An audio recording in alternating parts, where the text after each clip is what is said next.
All right, so I'm going to start off by talking a little bit about this guy here, uh, Machiavelli. And he's often mentioned in several ethics textbooks because he's an example of a guy. Some say that he is unethical, but some say that he can be ethical in a sort of way. Because here's a guy, he advocated using deception and manipulation, especially in leadership. So he takes, this is what you could call a consequentialist approach. So you break the rules, by using deception and manipulation, unethical means, but to achieve a good purpose for the sake of your followers, to achieve a greater goal. So let's take a look at his points here. Right. So basically the idea is you should not be open and honest, otherwise others can take advantage of you. So I would advocate actually, in most cases in business, that it's better to be open and honest, okay, while at the same time guarding against people who are not open and honest. For example, in negotiations, if you suspect that the other party is not being open and honest, is lying or hiding information, well, you should be aware of that so they don't take advantage of you. Yet at the same time, you should negotiate in good faith by being honest and open, because in the long term, that will be better for your outcome as a negotiator if you're trusted. So even if you don't trust the other person, you should be on guard by that, but you should be known as a trustworthy person. And so in business negotiations, it comes out better for you. Now let's take a look at how Machiavelli you are. So this is a person who, again, maybe you have a sense that maybe we should not be always open and honest. So we all have some Machiavelli tendencies, and I'm going to ask you a series of statements, whether you agree or disagree, okay? And keep track of your agrees, okay? If you agree or disagree, all right? So the first statement, never tell anyone the real reason you did something unless it's useful to do so, okay? So do you believe that's in terms of dealing with other people? Don't tell people the real reason, your real intentions, unless it's useful, okay? Agree or disagree? You don't tell me now, but keep track of how many you agree. So that's number two. The best way to handle people is to tell them what they want to hear. Okay? You believe that? All right. Number three, it's safest to assume that all people have a vicious streak and will come out when they're given a chance. Agree or disagree? Okay. Number four, generally speaking, people won't work hard unless they're forced to do so. Okay, agree or disagree? Five, anyone who completely trusts anyone else is asking for trouble. Okay, agree or disagree? Six, the biggest difference between most criminals and other people is that the criminals are stupid enough to get caught. You believe that? Okay, agree or disagree? Seven, honesty is not always the best policy. Okay. Eight, the truth can be manipulated to serve your own ends. Okay, agree or disagree? 9, when you ask someone to do something for you, it's best not to give the real reasons for wanting it. Instead, you should give the reasons which carry more weight.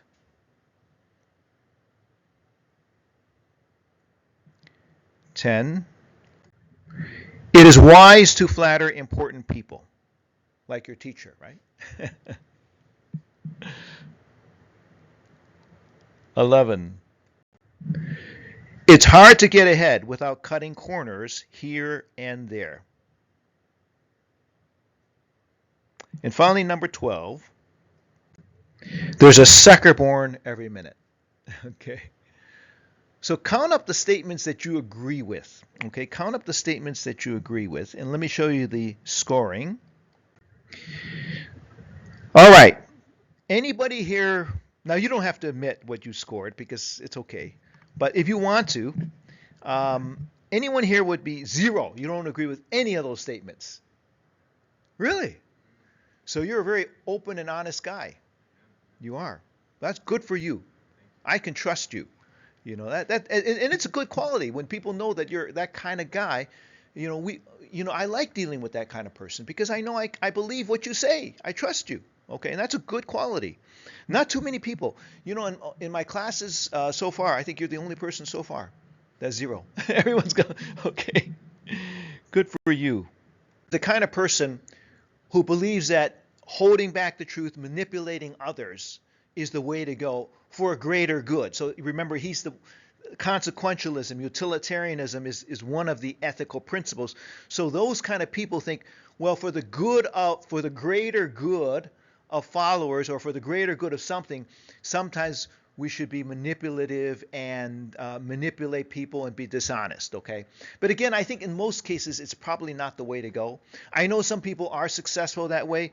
Sometimes we think of Elon Musk. A lot of people say, we can't always trust this guy. He's got some Machiavelli tendencies. And of course, Steve Jobs, another great CEO, and he changed the world with his inventions as well. And many say that he was also quite Machiavelli.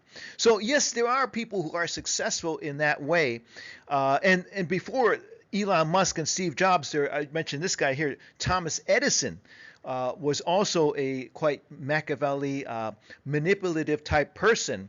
And he was an inventor, but he was really quite a Machiavelli type businessman. And let me just go to my next slide here. Sorry, I'm having a little trouble advancing the slides for some reason.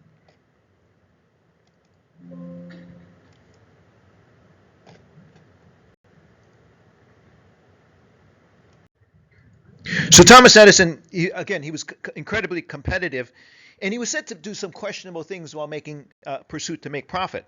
And one of the most famous examples of Edison was his competition with Tesla. Now, Tesla was a pretty good guy. He was more open and honest because he was a scientist. But Edison, on the other hand, he was really focused on maximizing profit, and he was willing to be manipulative to do so.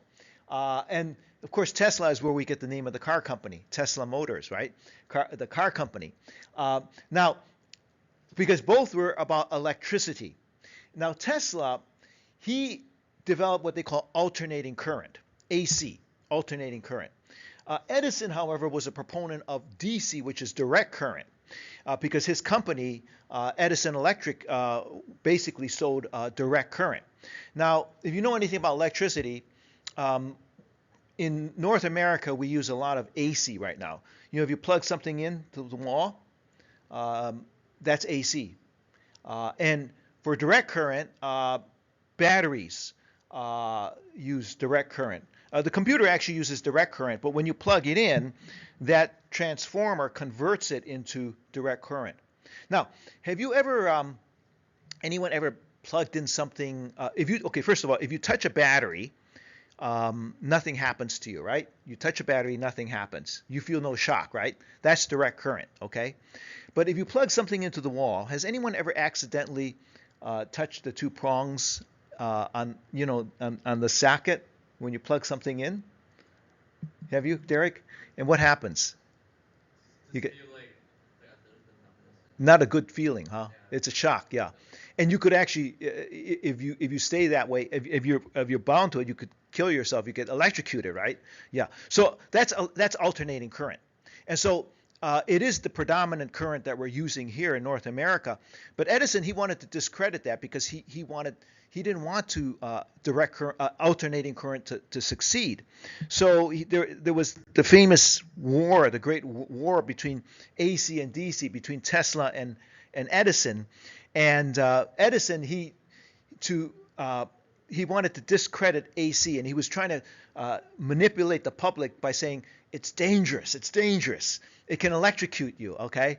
And he would, to prove his point, he would electrocute animals like dogs and cats and mice, would electrocute them.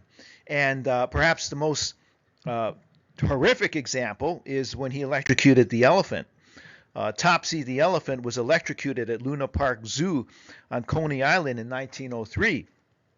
Captured on film by Thomas Edison, the event was one of a string of animal electrocutions Edison staged to discredit a new form of electricity, alternating current. Okay, so you can imagine electrocuting an elephant to prove the point, and again, just in a way to pursue profits. But again, that's the kind of person he was, perhaps very manipulative. And yes, so my point is this. Yes, some people can achieve success in that way.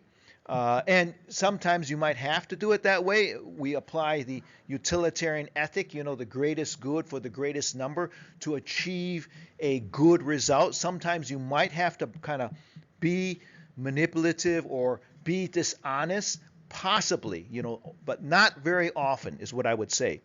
So in general, what we want to do is we want to be open and honest because we want to become trustworthy in business. And that's really what we're looking at in terms of ethics.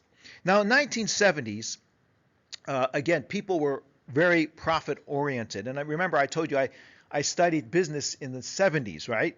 And back then we studied this economist, Milton Friedman. He was very famous at saying the only corporate social responsibility a company has is to maximize its profit. So basically in the 70s, again, that was the idea that we are to maximize profits when I studied business in the 70s. But over time, as I said, thinking had started to change, all right? Traditionally in the 70s, they focused on what we call the shareholder capitalism, or the managerial point of view. That was the view that the managers of the company, the CEOs, basically had to focus on the shareholders, because shareholders are essentially what? They own the company, right? If you own stock in a company, I own stock in a company, I want the CEO to maximize profits so the share price of the company goes up, right? But the new way of doing business, as we move into a more ethical point of view, is to think of it as a more stakeholder approach. So the idea is that, yes, shareholders are important, but shareholders are only one of many stakeholders. We need to think of other stakeholders besides the shareholder. And again, this is moving away from just profit-focused.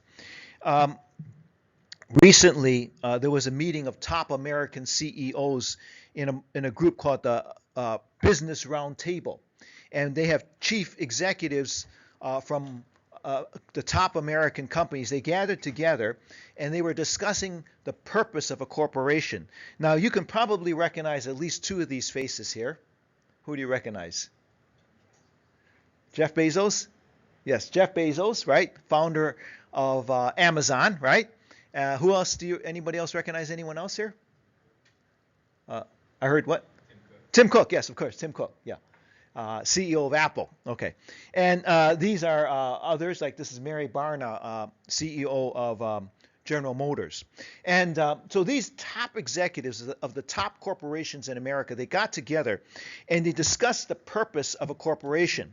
And it says here, the headline says, chief executives from the Business Roundtable, including leaders of Apple and JP Morgan Chase, argued that companies must also invest in employees and deliver value to customers, because it says on top, shareholder value is no longer everything. So again, this idea of moving away from just focusing on the shareholder to other stakeholders, like the customer and to employees. And so they said, Business Roundtable redefines the purpose of a corporation to promote an economy that serves all Americans, because these were American CEOs. Updated statement moves away from shareholder primacy, includes a commitment to all stakeholders. And so again, more ethical businesses are now moving away from just focusing on the shareholder as the primary stakeholder to other stakeholders. So other stakeholders are, for example, as we mentioned, are the customers, suppliers, employees, the community, being good citizens in the community, the environment. That's a big thing that we never thought about in the 70s. And also shareholders are important, but we think of long-term profits. If you're just focused on shareholder value, so many CEOs are just focusing on short term. In other words, they want to show profitability for the next quarter, because when you show profitability for each quarter, the stock price goes up. But ethical companies try to seek the long term, that even if they have to sacrifice profits in the short term, they believe that by focusing on the long term, we can be more ethical. I think of an example, when a little while ago, I brought back home this big box of strawberries, okay, from the store. I bought some strawberries, and I said to my wife, "Look at this great deal I got from the store. A big box of strawberries only cost me $5, okay." But when I took off the top layer of strawberries, the top layer were fine, but then underneath the top layer, I saw this rotting, molding strawberries. And I go, "Oh, I was I was scammed." That store owner, he put the good strawberries on top, and then he put these rotting, molding strawberries on the bottom. And I'm thinking to myself, that's dishonest, and certainly, it's deceptive. And I couldn't even eat the top layer because they had come in contact with the mold on the bottom layer. So it was totally wasted. My $5 was totally wasted. I took the strawberries and put it out in the backyard for the animals. But the next morning, I found even the animals didn't want it. It was untouched. So I had to just throw the whole thing away. So I'm thinking, that store owner, he was taking short-term profit. He wanted to get rid of all these rotting strawberries, and, he sold them off for $5, a box. But long-term, what? He lost a lot of customers, because I never went back to that store, because I said, that guy, I can't trust him, right? So again, it's same in business. I think of great companies like Alphabet, formerly Google, right? And they try, even today, to remember the philosophy of their founders. Alphabet, Google, their founders are Page and Brin, and I like what they said. Their motto was, "Don't be evil. We believe strongly that in the long term, we will be better served as shareholders and in other ways by a company that does good things for the world, even if we forego some short-term gains." So again, the idea is that sometimes we have to do something unprofitable in order for long-term profit, and that's Google. So we're going to do a case right now on another company that looks at long-term profit. So again, shareholder value is important, but ethics means sometimes we have to, in order to keep our principles, in order to keep our values, we may need to forego some short-term profit for long-term gain, okay? And I think about Merck. It's a drug company, and I myself own stock in Merck. I'm a shareholder of Merck, and I've owned their stock for many, many years. And they're one of the top American drug companies. They make lots of kinds of drugs. And I like what their mission statement says.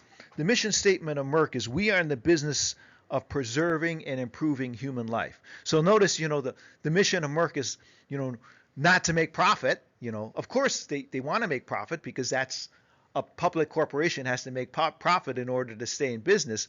But the mission is to preserve and improve human life.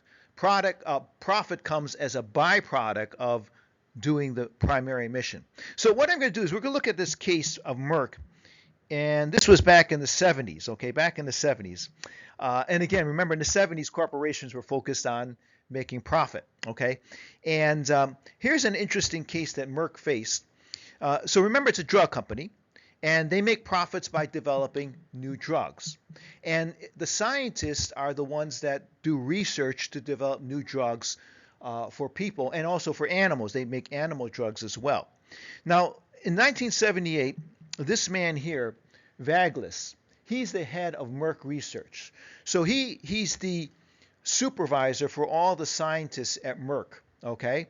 And one of his scientists came in to talk to him, Dr. Campbell. He made an intriguing observation while working with ivermectin, an anti-parasitic compound under investigation for use in animals. Okay, so Campbell thought that ivermectin might be the answer to a disease called river blindness that plagued millions in the third world. But to find out if Campbell's hypothesis had merit, Merck would have to spend millions of dollars to develop the right formulation for human use and to conduct field trials in the most remote parts of the world.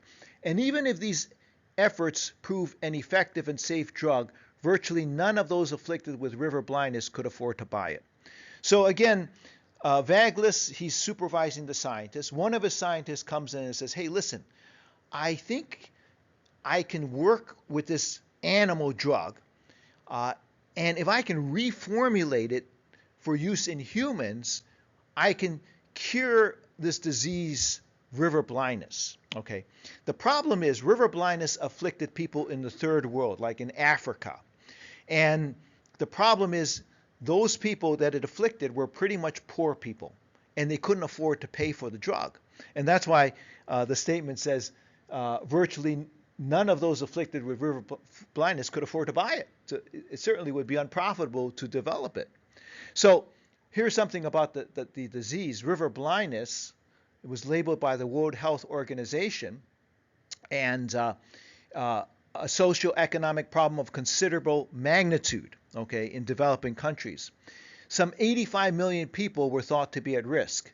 The cause, a parasitic worm carried by a tiny black fly that bred along fast-moving rivers. When flies bit humans, a single person could be bitten thousands of times a day. The larvae of the parasitic worm entered the body. Okay, so essentially in the third world, like people would do a lot of, they would grow things along the rivers, and they would they would have villages and settlements along the rivers because that was the most fertile ground where they could get food and other supplies. The problem was along the rivers they had these flies, and it bit them, and it laid eggs inside their skin. Okay, which is not a good thing. See, these worms, these eggs hatched into worms, and the worms grew to more than 2 feet in length. This is a foot here, so double this. So think about how long that worm can grow, and it causes grotesque but nodules in the skin. So your body would be very grotesque looking because you got these worms under your skin. Okay, and the real harm began when adult worms reproduce, releasing millions of microscopic offspring, swarmed through the body. A terrible itching resulted, so bad that some victims committed suicide. So horrible, can you imagine itching so badly that some people killed themselves? Eventually, they invaded the eyes, causing blindness. And that's why they call it river blindness, because you got it, by getting bitten by a fly near the river, and eventually would cause you to go blind. And it says 18 million or more people were infected with the parasite. In some villages close to fly breeding sites, nearly all residents were infected, and majority of those over 45 were blind. Okay, so horrible, horrible. And in desperate efforts to escape the flies, entire villages abandoned fertile areas near rivers and moved to poorer land. As a result, food shortages were frequent. So really, it devastated the poor communities in the third world. And so you can imagine, a cure for this disease, it would benefit so many people. But again, the problem was they couldn't afford it. Okay. So again, Merck had a decision to make. Vagelos, who was head of research, had a decision to make. Now, in the United States, the case mentions that there was a program in the United States which they gave incentives for drug companies to develop what they call rare diseases. Now, river blindness is not a rare disease, but basically, in the United States, if there's a rare disease, drug companies don't make money from rare diseases because there's not enough people to pay for it. They don't make money unless you have lots of people who have the disease. So in the United States, the government would give incentives for drug companies to develop rare diseases. But is there any incentive for drug companies to develop a disease for the third world? Because Americans did not catch river blindness because there's no flies here in America.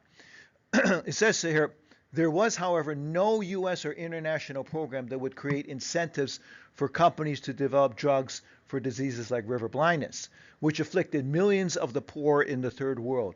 The only hope was that some third world government, foundation, or international aid organization might step in and partially fund the distribution of a drug that had already been developed. So again, the only hope that in order to get funding for the drug is, you get a government of a third world to do it, or some other international aid organization. So essentially, Vagelos had to make a decision. This particular worm, while harmless in horses, had characteristics similar to the insidious human parasite that causes river blindness.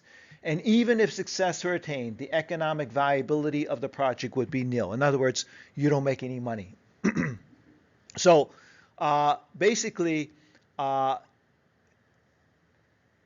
it says, on the other hand, because of such a significant amount of money had already been invested in the development of the animal drug, so they did put money in to develop the animal drug, the cost of developing a human formulation would be less than developing a new drug. Okay, so Vagelos wondered what the impact of turning down Campbell's proposal. Merck had built a research team dedicated to alleviating human suffering. Remember the mission statement, in the business of alleviating human suffering. What would a refusal to pursue possible treatment for river blindness do to morale? So I want you to think, if you were Vagelos, what would you do? Would you approve this development of a drug, which probably will not make any money, and basically cause you a loss? Okay, but again, let's take a look at this disease for a minute, river blindness. I'm going to show you a short clip of river blindness. Okay, this is from American. He went to Africa and he caught the disease in Africa because he was a researcher in monkeys. A scientist finds a nest of hungry beasts living under his skin. I look into the microscope, and there are these funny little worms crawling around.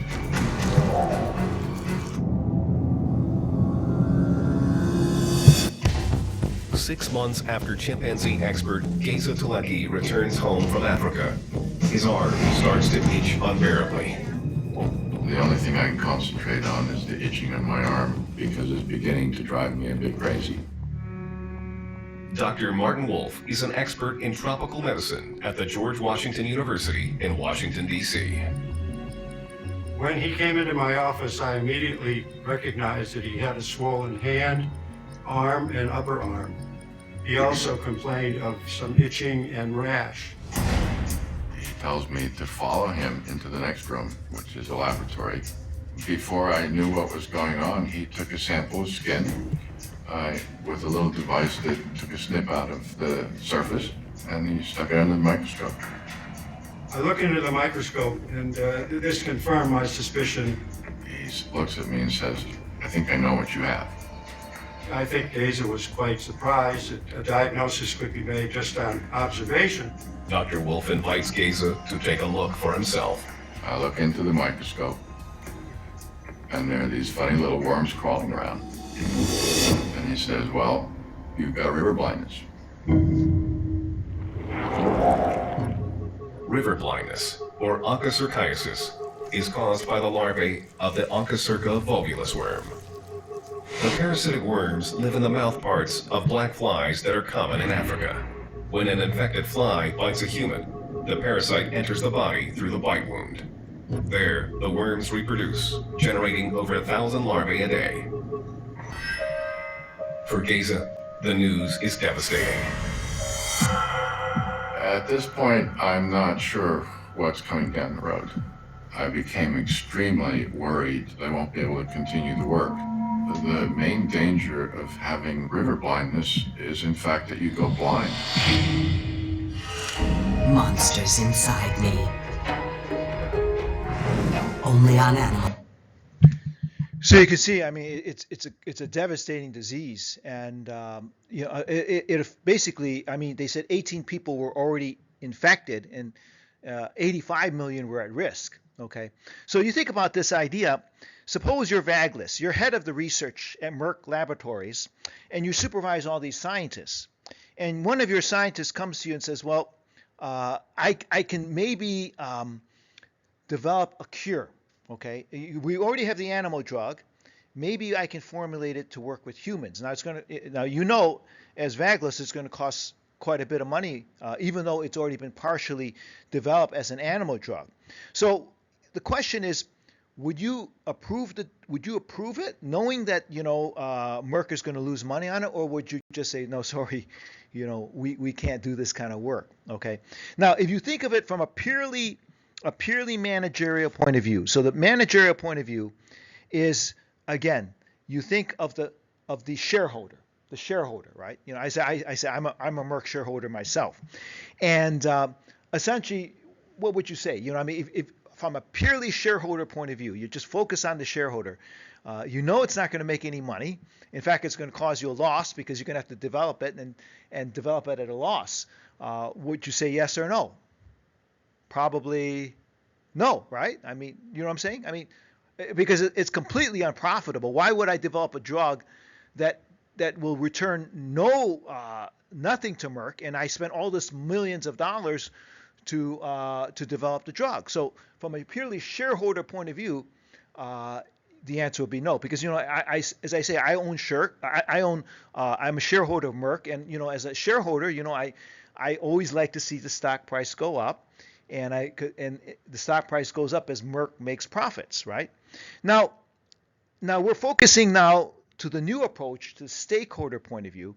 But from a stakeholder point of view, so from a managerial point of view, it's no, don't develop the drug as Merck will only lose money. Okay, but the stakeholder approach, Merck needs to consider other stakeholders besides the shareholders. Okay, and so what are some of the important stakeholders that Merck needs to consider here? Can you name me a couple? Employees, of course, yes. Environment, sure. Those are all important. That's right, yes, of course. Those afflicted with river blindness, yeah. And I'd say especially, the scientists as well. So here are some of the key stakeholders. So, there's 85 million at risk, already 18 million have already been infected. The third world government itself, competitors, drug customers I refer to as, these are paying customers. These are people who are paying for the drugs, because Merck makes all kinds of drugs for cancer, for heart, and they make a lot of money from these customers. Okay, and investors are the shareholders, and other types of creditors.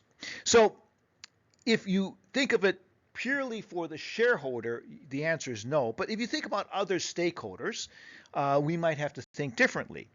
Let's take a look at the principle of deontology, which looks at the 5 core principles. Okay, so deontology considers the 5 universal core principles. Now, does Merck special knowledge create an obligation to act? Okay, so they have the special knowledge to develop a cure for river blindness. If so, does it extend to an obligation to spend between 100 to 200 million, which is a significant amount in 1978, of its own resources to help? So, what do you think? In other words, certainly you can just simply say, forget about it, because, it's not profitable. As a for-profit corporation, normally you'd say, forget about it. We're not going to make money on this drug, right? That's from a purely managerial shareholder point of view.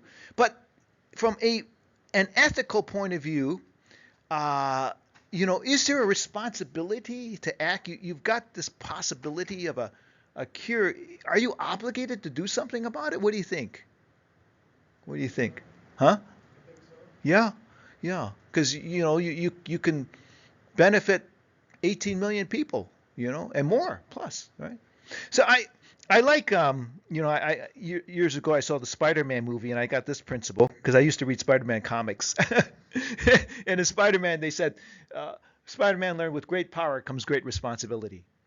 If you have something, great power, you have a responsibility to do something with it. Okay, I like that. And basically that's an ethical principle. Okay, so Spider-Man used his superpowers for good, right? So in a sense, Merck has a superpower here. Their superpower is they've got knowledge that no one else has to cure a disease. And the responsibility is knowledge of a potential cure gives Merck the responsibility to do something. So they've got this knowledge to help people. They should do something with it. However, Merck is not necessarily responsible to spend its own money. Okay, so that's why I'm going to give you, I'm going to have you discuss it for a minute in some groups. Here is what I want you to discuss. So if you were head of research, you're Vaglis, you're going to make a decision, okay? What is your decision? Would you tell your scientist, remember Dr. Campbell comes to you, say, I can develop a cure, can I have your permission to go ahead? So would you say, nope, don't do it, not profitable? Or would you say, okay, develop it and let's share, okay, maybe don't develop it, however, give me all your notes and information, let's share the discovery with others, like the African government, and maybe they will develop it. I mean, after all, the African government, it's their people, right? There's nobody afflicted with it in North America.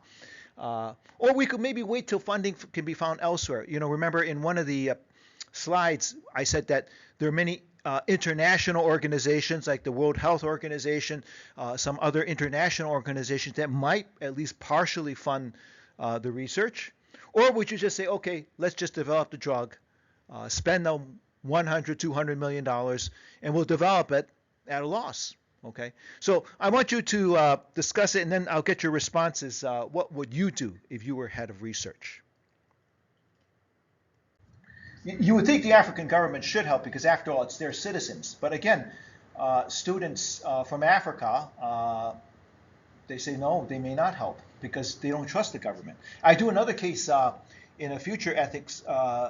We may not get to it, but but it's about African country of Chad and Cameroon, oil, and you know, they also don't do. They're known for corruption, so I can say they'll allow companies to drill on their property only if they can get money, and sometimes they say companies have bribed African officials. Okay, now for Vaglis, he had to decide whether or not that this decision. He used virtue ethics, basically. He had to ask, how will it reflect on my character? If I say no, don't develop the drug, how are the other scientists going to look at me? Okay? How are they going to view me as their supervisor, as the manager? Because think about this. The scientists are really important people, right? Scientists are really important people. Let me go. Vaglis' character, career, and reputation with the scientists are at stake. So virtue ethics. See, because he was thinking to himself, in this company, Merck, they have a corporate culture which nurtures the most creative and fruitful research. It's very important that you nurture creativity among scientists, because basically, how do drug companies make money? They sell drugs, right? And where do they get their drugs? They have scientists develop drugs. So every drug company needs a good team of scientists who are constantly developing new drugs, cures for cancer, cures for like obesity, cures for all kinds of heart disease, all kinds of illnesses which afflict people around the world, and paying people usually, right? And so they make billions of dollars of profits through these developing of drugs. So you could arguably say that the most important stakeholder, if you think about it, are the scientists, right? Because they're the ones that develop the drugs, right? So it's important that you keep them motivated to develop new drugs. Isn't that true? Yeah, think about that. So they have that culture to develop new drugs, and that's why they pay them well. Merck scientists among the best paid and given the freedom to pursue new leads. So they say, you can, as a scientist, you can pursue new leads, because that's how, scientists can come and say, I got a cure for this type of cancer. Can you imagine? It would be an amazing discovery, right? And so this scientist said, well, I've got amazing, I can cure river blindness. Unfortunately, it's not profitable, okay? So scientists were inspired to think of their work as a quest to alleviate human disease and suffering worldwide. So what I'm saying is, if you're a scientist at Merck, are you motivated if your supervisor says your job is to make profit for Merck? Okay, develop drugs, develop new drugs so you can make profit for Merck, right? You're probably not too motivated, right? But if you think my my work, my inventions in drugs, I can alleviate human suffering, disease, save lives worldwide. You know, with my invention as a drug, if I can develop a new drug, think about this. I can alleviate suffering for 18 million people plus. That's a pretty motivating thing. You know what I'm saying? So scientists, I think that's what motivated them, and they were inspired by this statement from George Merck II in 1950. George Merck II, the founder's son, stated the company's philosophy. We try to remember that medicine is for the patient. It is not for the profits. The profits follow. And if we remember that, they have never failed to appear. The better we have remembered it, the larger they've been. I like that philosophy. And the scientists like that philosophy. So, you know, at Merck, they say, you know, we're not in the business to make profits. We're in the business of helping people, alleviating human suffering. And if we focus on that, well, the profits will come, right? And so that's what inspired the scientists to do their work, right? It wasn't for profits, but it was for alleviating human suffering. And so for that reason, what do you think he decided to do? Yes, develop the drug, right, for that reason, yeah. So Merck decided to develop the drug at their own expense. And the rationale, Merck had special knowledge no one else knew about, right? Great power comes responsibility. The suggestion to pursue the drug came from inside the company, from one of their scientists, was related to existing research because they were developing the animal drug. So Merck did try to find a way to fund the drug, but when no option was available, they basically gave it away for free. Okay. So again, you know, I mean, imagine the scientist when he developed that drug. I mean, he had the satisfaction of knowing that he helped millions and millions of people. I mean, think about, you know, I mean, that's a lot of satisfaction as a scientist. And you continue as a scientist because you have so much impact on people. Okay. Now, even today, you know, think about the recent pandemic, COVID-19, right? At the beginning of the pandemic in 2020, right, a few years ago, there was no cure and there was no drug for COVID-19. There still is no cure, but they do have some treatments available now, okay? But at the beginning of the pandemic, they were developing a vaccine, but the vaccine was to prevent you from catching it, but treatments, when you caught it, there was no treatment. They couldn't give you any drugs. So in the early days of the pandemic, if you caught COVID, there wasn't much they could do. They can only try to keep you alive. That's why they put you on a respirator, and hopefully you will recover on your own. Some people did, but now a lot of people died because there was no drug. Now, the first company to develop the drug for COVID-19 was a company called Gilead Sciences. And they developed a drug in 2020 for treatment of COVID. Okay, now they have new drugs now, so they don't use this drug anymore. But here is the company. At the beginning of the pandemic, there was no treatments for COVID-19. Gilead Sciences Corporation developed the first drug called remdesivir. And again, they don't use it now because we got a lot better treatments. But what did they do? The CEO said, we donated the entire supply that we have within our supply chain. We did that because we acknowledge and recognize the human suffering, the human need here, and we want to make sure that nothing gets in the way of this getting to the patients. Okay, so not just Merck, but this company here also gave away their drug because of the human suffering and human need. So I think, you know, great companies, they're willing to sacrifice short-term profit, but they look to long-term gain. Okay. So again, you know, we do have better drugs now, and so there's a good chance that people survive now because of the drugs that have been made. But this was the first drug that was developed. Okay, I just want to go back to the Milgram experiment that you just did here. And I want to ask you, you saw the first part of the video where that guy, you know, he shocked the learner, right? And now, I want you to think, this experiment done by ABC News was done 45 years after the original experiment in the 60s. Okay? Now, do you think that people today are more likely to stop shocking the learner than 45 years ago? So again, Milgram did it in the 60s. And what do you think today? You think people are more likely to stop than people long years ago? What do you say? Yeah. Yeah. How many of you say yes? Yes? Okay. Majority of you say yes. Okay. How many say no? Okay. A couple say no. Okay. Those who say yes, why do you say yes? People are smarter now? Yeah, maybe. Huh? You say they're dumber? Yeah. Yeah. Some people say, well, we teach ethics now. I mean, businesses are definitely more ethical because, we teach ethics now, and we have the need to act ethically. And so people say, well, maybe we're more educated. We learn more about ethics. But again, remember about ethics, you have to remind people. Remember, in terms of honesty, remember the experiment with the students? You have to remind them to tell the truth. And those of you who said no, why do you say no? Because I think they did it again, and a lot of people did the same thing. Okay.